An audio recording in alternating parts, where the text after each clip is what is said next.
شہر اقتدار جو ہے نا اس کا فائدہ یہ ہوتا ہے کہ شہر اقتدار کی آب و ہوا میں آتے ہی شہر اقتدار کی پلس کا پتہ چل جاتا ہے۔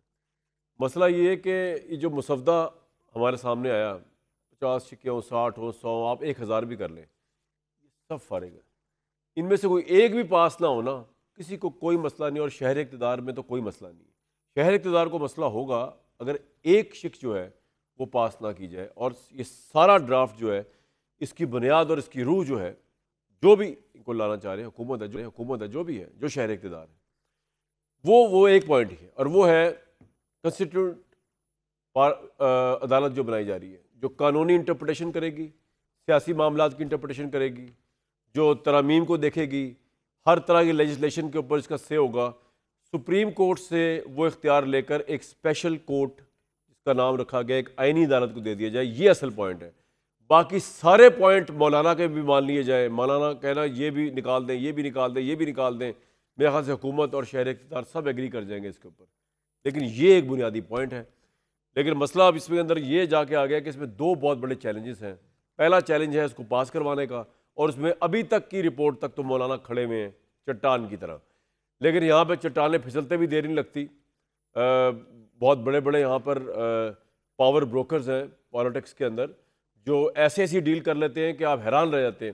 ابھی تک کی جو پہلا مرحلہ ہے اس کو کراس کرنے کا وہ ہے مولانا، اور اگر جب یہ پاس ہو جائے گا تو اس سے بڑا مرحلہ آ جانا ہے، وہ ہے سپریم کورٹ آف پاکستان، کیونکہ قوی امکان بہت سے لوگوں کے نزدیک یہ ہے کہ سپریم کورٹ کو شاید اسٹرائک ڈاؤن کر دے، اور آپ یقین کریں جب ایسا ہوگا، اگر مولانا مان جائے، ایم این ایس پورے ہو جائے، لیجسلیشن ہو جائے اور سپریم کورٹ اس کو اسٹرائک ڈاؤن کر دے، اگر اس کے بعد اصل پاکستان کا ٹریجڈی شروع ہونی ہے۔ کیونکہ میں آپ کو ایک بات بتاؤں، سپریم کورٹ نے اس سے پہلے دو بڑے اہم ڈیسیژنز کیے تھے، الیکشن کی تاریخ کا اور یہ اسپیشل سیٹس والا، یہ امپلیمنٹ نہیں ہوئے۔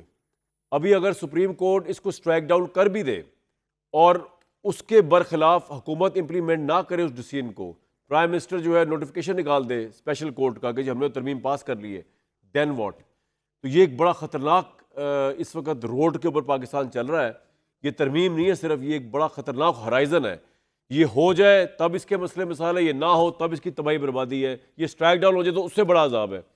ان تمام چیزوں پہ بات کرنے سے پہلے آج مولانا نے ابھی تک کی اطلاعات کے مطابق کیٹاگریکلی آ کے کہا یکسر مسترد کرتے ہیں قوم کی امانت اور خیانت۔ مولانا نے تو آج تحریک انصاف کے دل جیت لیے۔ وہ تحریک انصاف جو مان فروش، دین فروش، یہودی لابی کا ایجنٹ، پتہ نہیں کون سی لابی کا ایجنٹ کہا کرتی تھی، آج وہ تحریک انصاف ان کے پیچھے کھڑی ہوئی تھی، کبھی نمازوں میں کھڑی ہوئی ہے، کبھی ان کی ابتدا میں کھڑی ہوئی ہے، اور آج بھی کھڑی ہوئی تھی۔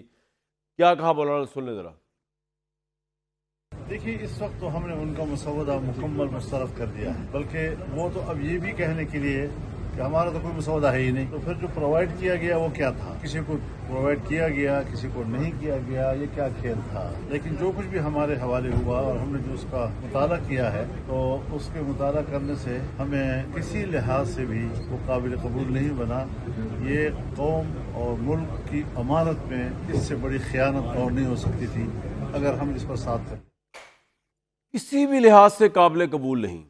پروفیسر خان صاحبہ بہت وارم ویلکم، ارشاد بھٹی صاحب اور میاں جاول لطیف صاحب، آج ان کی گفتگو بڑی معنی خیز ہوگی آپ کے لیے۔ ویسے پروفیسر صاحبہ اس سے پہلے میاں صاحب کے پاس جاؤں، یہ تو بہت بڑا چیلنج نہیں ہو گیا پیپلز پارٹی کے لیے؟ اس سے پہلے اس کی نٹی گٹی میں جائیں، مولانا کو بنانا، وہ تو کہہ رہے ہیں یکسر رد، ڈپلومیسی فیل ہوگی، آپ کی پالیٹکس فیل ہوگی، ہوا کیا؟ دیکھیے جی، بات یہ ہے کہ اس تمام مسودے میں جو ہمارے لیے ایک انٹرسٹ کا پوائنٹ تھا، جس میں ہم دلچسپی رکھتے تھے، وہ میثاق جمہوریت کا جو انفنشڈ ایجنڈا تھا، جس میں کانسٹیٹیوشنل کورٹس تھی، وہ تھا۔ ٹھیک ہے، اور وہ ہمارے لیے میثاق جمہوریت یہی سمجھ لیجئے کہ ایک میگنا کارٹا کی حیثیت رکھتا ہے، یعنی کوئی بادشاہ بھی آئین اور قانون سے اوپر نہیں۔ اور محترمہ کی یہ سمجھے آپ آخری سیاسی وصیت یہی تھی جو انہوں نے سائن کی۔ اور ظاہر ہے نون کے لیڈر ابھی بھی حیات ہیں، خدا انہیں لمبی زندگی دے، انہوں نے بھی اس پر سائن کیا۔ اور یہ کسی بھی پارٹی کے لیے، اور ظاہر ہے ان کے بیٹے چونکہ ہماری پارٹی کے چیئرمین ہیں، ان کا یہ ایک ایجنڈا تھا کہ اس کو ہم باقی رہے ہوئے پوائنٹس کو بھی تکمیل آپ چارٹر ڈیموکریسی کی اسپرٹ میں کر رہے ہیں آپ؟ Are you sure? میں دیکھیے ہماری پارٹی تو اس آپ کو 18ویں 19ویں 20ویں کسی ترمیم میں تو نہیں لے کے آئی اس وقت؟ تو نہیں آپ کو، دیکھیے جو آپ کی حکومت بھی تھی اور بہرحال اس وقت اگر انہیں محسوس ہوا کہ یہ ترمیم چونکہ ہونے جا رہی ہے تو اس میں ہم اپنے میثاق آپ جمہوریت تسلیم کریں نا، آپ کو جب محسوس ہوا جب اسپیشل سیٹس آپ کی چھین لی سپریم کورٹ کے فیصلے؟ نہیں دیکھیے ایسی بات نہیں ہے. اب ہر دور کے اپنے تقاضے ہوتے ہیں. اسی طرح ہم نے ایک زمانے میں میاں صاحب کو سجیسٹ کیا تھا کہ آپ نیب کو ختم کیجئے. یہ بھی سجیسٹ کیا تھا کہ یہ 62-63 کو ختم کیجئے جب 18ویں ترمیم ہو رہی تھی. وہ نہیں ہو سکا. تو ہر چیز ہر وقت نہیں ہو سکتی، لیکن اگر ابھی لگا کہ ہو سکتی ہے تو ہمارا انٹرسٹ جو تھا کہ یہ ہو جائے، اور اس کو ہم ڈیفینڈ کرنے کو تیار ہیں جہاں تک کانسٹیٹیوشنل کورٹس کا قیام ہے. یہ اب ایک الگ بات ہے کہ اس کی مطلب باڑ میں اگر آپ کچھ اور کریں تو اس کو میں نہیں کہہ سکتی. لیکن آپ کہہ رہے ہیں ہماری بڑی نیک چار ڈیموکریسی اسپرٹ پہ چل رہے ہیں. ہمارا اس کے علاوہ کیا اور انٹرسٹ ہے؟ باقی یہ حکومت سے آپ پوچھئے کہ یہ جو 10 قسم کے مسودے پھر رہے ہیں، اس میں میرے خیال میں اگر لا منسٹر ابھی تک آ جاتے کسی ایک آدھ پریس کانفرنس کر کے یہ بتا دیتے کہ ان کی نہیں، وہ کہہ رہے ہیں سیکرٹ ڈاکیومنٹ ہے، ایک بہت بڑا آفیشیل سیکرٹ ایکٹ ہے، یہ بتا نہیں سکتے، میڈیا میں تو بالکل نہیں آ پھر سکتا. اسی طریقے سے 10 باتیں پھیلیں گی. لیکن میں نے آپ کو پہلی بتا دیا، پوائنٹ اس میں ایک ہی ہے، مسودہ تو ویسے ہی ہے، پوائنٹ ایک